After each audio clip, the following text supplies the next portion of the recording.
दोस्तों इस वीडियो में आपको क्रिकेट की ना कुछ ऐसी बातें बताने जा रहा हूँ जिनके बारे में शायद आपको जानकारी नहीं होगी। देखिए बहुत सारे ऐसे फैक्ट्स हैं जिनके बारे में शायद आप भी सोचते होंगे।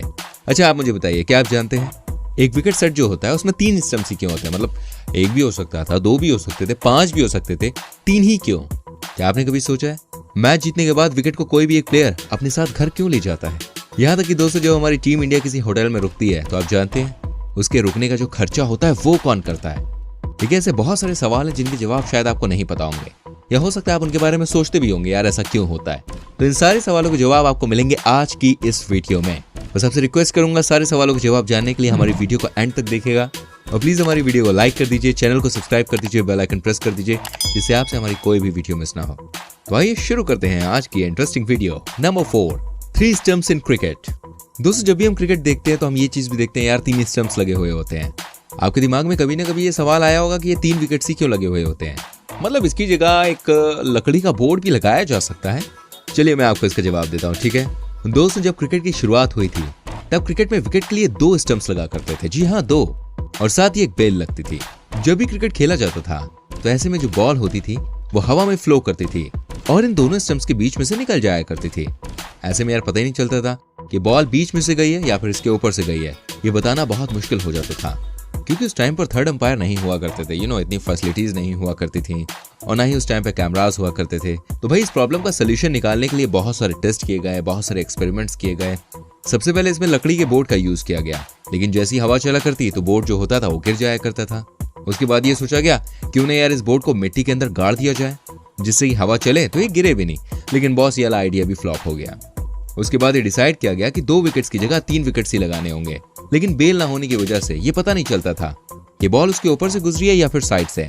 इसके बाद ही दोस्तों बेल लगानी शुरू कर दी गई जिससे काफी हद तक सहूलियत मिल गई। क्रिकेट लॉ में भी लिखा हुआ है कि स्टंप्स जो होंगे वो 28 इंचेस टॉल होंगे और एक बेल का साइज होगा 9 इंचेस। दोस्तों अब जमाना बदल चुका है, बहुत सारी चीजें आ चुकी हैं।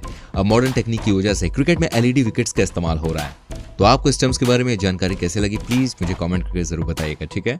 Number 3, wicket after win. दोस्तों मैच जीतने के बाद स्टंप को क्यों लिया जाता है क्या आप जानते हैं? आपने बहुत बार देखा होगा मैच खत्म होने के बाद जो हमारे धोनी होते हैं वो स्टंप को ले जाते हैं। दोस्तों पहले के टाइम में जब भी कोई मैच हो, चाहे वो नेशनल हो चाहे वो इंटरनेशनल हो, तब स्टंप्स जो हुआ करते थे वो लकड़ी के बना करते थे। अब देखिए LED का सिस्टम आ गया, सारी चीजें चेंज हो चुकी हैं। well, हम बात करेंगे स्टंप्स क्यों ले जाते हैं। तो देखिए मैं आपको बता दूं यार स्टंप्स को ना एक मेमोरी के रूप में लिया जाता है। जैसे कि हमारी टीम इंडिया ने मैच जीता, ठीक है, और कोई भी प्लेयर स्टंप को अपनी मेमोरी के लिए लेकर चला जाता है।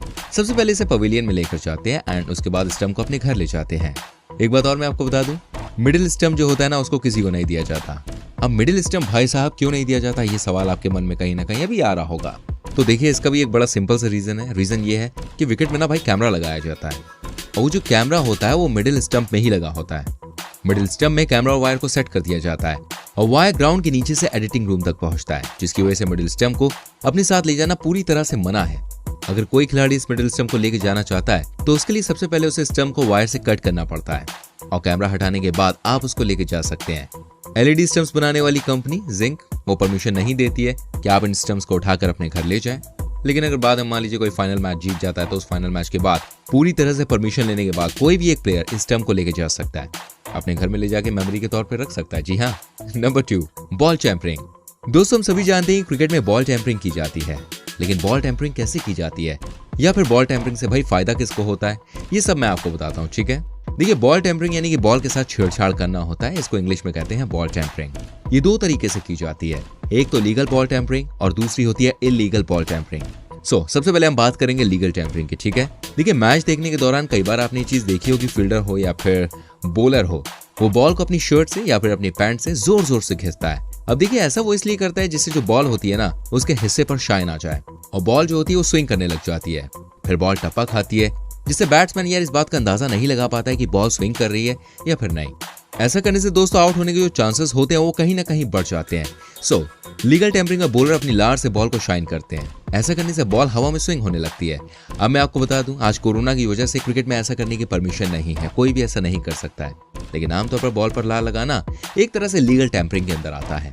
ये सब इसलिए किया जाता है जिससे कि बॉल जो है वो अच्छे से शाइन कर सके और सामने वाले बैट्समैन को आउट करने के चांसेस कहीं ना कहीं बढ़ जाए।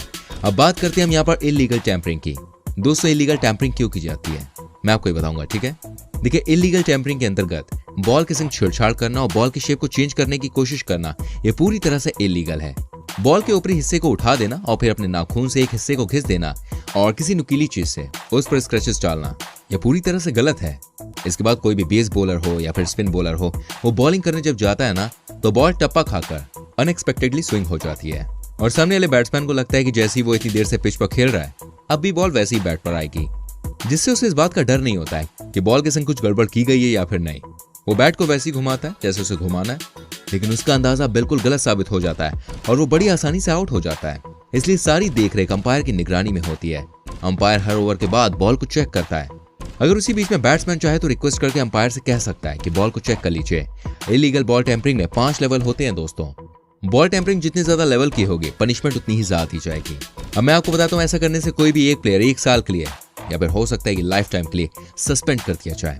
चलिए मैं आपको बताता हूँ किस किस ने इलीगल टेम्परिंग की है। कुछ नाम सुनकर आप वाकई में हैरान रह जाएंगे। 2007 में की थी वकार यूनुस ने। 2001 में सचिन तेंदुलकर पर भी इलीगल बॉल टेम्परिंग का आरोप लगा था, जिसके बाद उनको एक मैच के लिए सस्पेंड भी कर दिया गया था। और भी कई ऐसे नाम हैं जैसे कि Shahid Afridi, Rahul Dravid, David Warner, Steve Smith और भी कई बड़े बड़े दिग्गज खिलाड़ियों का नाम है इसमें, जो इलीगल बॉल टेम्परिंग में दोषी पाए गए हैं। Number 1, players staying cost.